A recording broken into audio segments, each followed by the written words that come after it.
Sa pagpapatuloy po ng ating unang hakbang sa Kinabukasan Project sa Compostela Valley, napadpad ang Kapuso Team sa isang lugar na sagana sa ginto.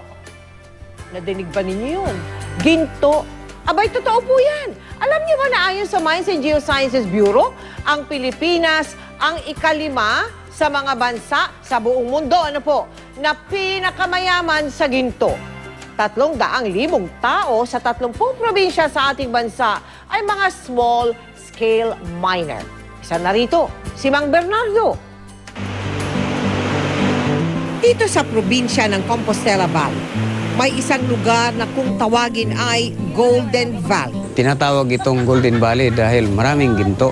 Pag pre-gold siya, handa nang ibenta.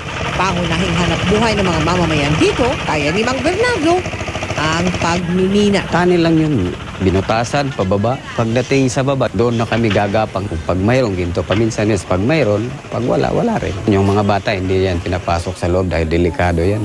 Wis buhay na trabaho na tinitiis ng isang ama upang may maipantustos sa kanyang pamilya. Ang sa 200, mabudget ni mo na, kaupat ni mo budgeton. O bahinon ni mo kaupat, pero siguro na akong eskwela.